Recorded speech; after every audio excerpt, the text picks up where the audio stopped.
नमस्कार, स्वागत छ हजुरहरूलाई मेरो किचनमा। आज मैले रेस्टुरेन्टमा पाउने जस्तै चिकन चिल्लीको रेसिपी लिएर आएको छु। खासमा यो चाइनिज डिस हो, तर नेपालको रेस्टुरेन्ट तथा होटलहरूमा खूब लोकप्रिय छ। यो सबै प्रकारको होटल तथा रेस्टुरेन्टमा पाइन्छ। यसको स्वाद पनि नेपाली खानाहरूको स्वादसँग मिल्दोजुल्दो भएको कारणले यो खूब प्रख्यात छ। यसलाई चाहिँ हामीले एउटा बोनलेस अर्को विथ बोनमा दुवैमा पकाउन सक्छौँ। मैले चाहिँ यहाँ बोनलेसको रेसिपी लिएर आएको छु। हजुरहरूले विथ बोन पनि पकाउन सक्नुहुन्छ। यदि हजुरहरूलाई मैले बनाएको भिडियो मनपर्छ भने मेरो च्यानललाई लाइक, सेयर, कमेन्ट र सब्सक्राइब पनि गरिदिनु होला। साथीभाइहरू माझ पुर्याउनलाई सेयर पनि गरिदिनु होला। सुरुमा यसलाई लाग्ने भेजहरूबाट सुरु गरौँ। मैले यहाँ क्याप्सिकम, ओनियन र टमेटो लिएको छु। यसमा चाहिँ खास टमेटो युज हुन्न। नेपालमा चाहिँ ग्रिन क्याप्सिकम मात्र बढी उपलब्ध हुने भएकोले येल्लो र रेड क्याप्सिकम नपाइने हुनाले मैले कलरफुल गराउनको लागि टमेटो लिएको हो। खासमा चाहिँ हामीसँग येल्लो र रेड क्याप्सिकम पनि यसमा युज हुन्छ, तर त्यो खासै उपलब्ध हुँदैन नेपालमा। त्यही भएर मैले चाहिँ ग्रिन पेपर मात्र लिएको छु, हरियो खालको क्याप्सिकम। क्याप्सिकमलाई चाहिँ पहिला हामीले यसरी काट्नुपर्छ। यसको सबै सिड र भित्रको यो सेतो धर्साहरू पनि सबै फालेर हामीले यसलाई ट्रायङ्गल सेपमा काट्छौँ। यदि हजुरहरूसँग अरू खालको क्याप्सिकम पनि छ भने हजुरहरूले युज गर्न सक्नुहुन्छ। रेड खालको क्याप्सिकम, येल्लो खालको क्याप्सिकम पनि हजुरहरूसँग छ भने युज गर्न सक्नुहुन्छ। मैले चाहिँ यहाँ ग्रिन खालको मात्रै युज गरेको छु।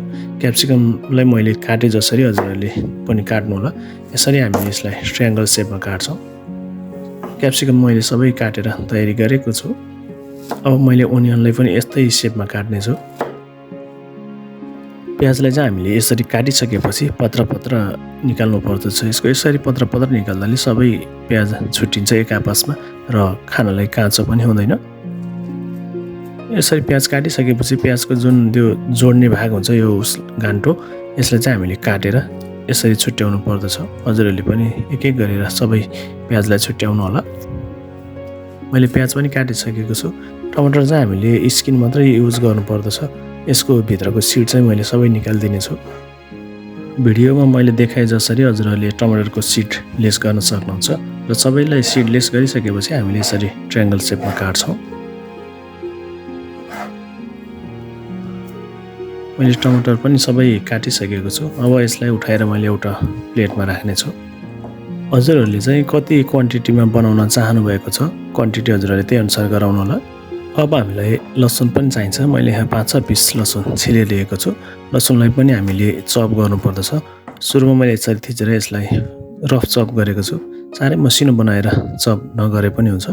लसुनलाई पनि उठाएर एउटा बाउलमा राखेको छु मैले। अब चाहिँ हामीले चिकन म्यारिनेसनको लागि ब्याटर तयारी गर्छौँ। मैले 2 चम्चा मैदा र 2 चम्चा कर्नफ्लोर राखेको छु। कर्नफ्लोर हजुरहरूले मार्केटमा सजिलै किन्न पाउनुहुनेछ। त्यसपछि मैले स्वादअनुसार आधी चम्चा नुन राखेको छु र त्यस्तै आधी चम्चा सेतो मरिचको पाउडर र मैले काश्मिरी मिर्च पनि आधी चम्चा यहाँ राखेको छु। मैले 6-7 थोपा हुने गरेर लेमन जुस पनि राखेको छु र मैले पिरोको लागि चाहिँ हट सस राखेँ र त्यस्तै जिजी पेस्ट पनि राखेको छु। यसलाई राम्रोसँग मिक्स गर्नुपर्दछ। हामीले पानी राखेर हामीले यसलाई ठिक्कको ब्याटर बनाउनु पर्दछ। साह्रै बाक्लो ब्याटर पनि बनाउनु हुँदैन र साह्रै पातलो पनि बनाउनु हुँदैन। एकदम ठिक्कको ब्याटर बनाउनु पर्दछ। मैले चाहिँ लेग पिसलाई बोनलेस गरेर 18 देखि 20 ग्रामको पिस बनाएर राखेको छु। हजुरहरूले चेस्ट पिस पनि युज गर्न सक्नुहुन्छ। लेग, चेस्ट हामीले दुवै पिसेसमा युज गर्न सक्छौँ। चिकनलाई म्यारिनेसन गरेपछि हामीले करिब 20 मिनट जति यसलाई राख्नुपर्छ र तेल हिट गरेर हामीले बिस्तारै यसलाई फ्राई गर्नुपर्दछ। चिकनमा ब्याटरको कोटिङ चाहिँ ठिक्क हुने गरेर हजुरहरूले ब्याटर तयारी गर्नु होला र हामीले यसलाई फ्राई गरिसकेपछि एकछिन यसलाई चलाउनु हुँदैन र एकछिनपछि चाहिँ हामीले यसलाई बिस्तारै चलाउँछौँ। हजुरहरूले देख्न सक्नुहुन्छ यो चिल्लीको पकौडा चाहिँ पाकिसकेको छ। मैले अब यसलाई तेल तर्काएर एउटा प्लेटमा निकाल्न गइरहेको छु। हजुरहरूले पनि यसरी तेल तर्काएरै निकाल्नु होला। हजुरहरूले देख्न सक्नुहुन्छ यो कति सफ्ट र कति जुसी भएको छ। मैले यहाँ एउटा अब चाइनिज फ्राई प्यान लिएर मैले 2 चम्चा जति यसमा तेल राखेको छु र अघि चप गरिराखेको लसुन पनि यसमा राखेर लसुनलाई चाहिँ हामीले गोल्डन ब्राउन हुने गरेर भुट्नुपर्छ।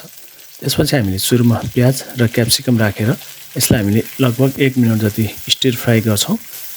अब चाहिँ हामीले यसमा टमेटो केचप राख्नु पर्दछ। यदि हजुरहरूलाई केचप मन पर्दैन भने केचप नराख्न पनि सक्नुहुन्छ। मैले चाहिँ यहाँ केचप राखेर बनाएको छु। अब हामीले स्वादअनुसार नुन, पेपर पाउडर, त्यस्ता थोरै अजिनामोटो र केही ड्रप मैले भिनेगर पनि यसमा राखेको छु र हल्का हट सस पनि मैले यसमा राखेको छु र यसलाई राम्रोसँग मिक्स गर्नु पर्दछ। कति क्वान्टिटीमा राख्ने भनेर चाहिँ मैले डिस्क्रिप्सन बक्समा सबै लेखेको छु, हजुरहरूले त्यहाँ क्लिक गर्नु होला।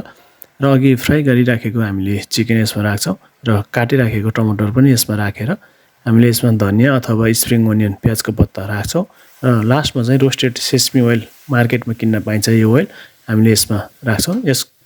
यसलाई एकचोटि हामीले राम्रोसँग मिक्स गर्नुपर्दछ। सेसमी ओइलले चाहिँ चिकन चिल्लीमा एकदम राम्रो फ्लेभर दिन्छ। यसलाई चाहिँ सकेसम्म नछुटाउनु होला। मैले स्पाइसी बनाउनको लागि चाहिँ हट ससको प्रयोग गरेको छु। हजुरहरूलाई हट सस बनाउन आउँदैन भने मैले माथि आइकनमा हट ससको भिडियो राखिदिएको छु। हजुरहरूले हरियो खुर्सानी अथवा सुकेको खुर्सानीलाई पनि भाँचेर लसुनसँगै फ्राई गरेर राख्न सकिन्छ।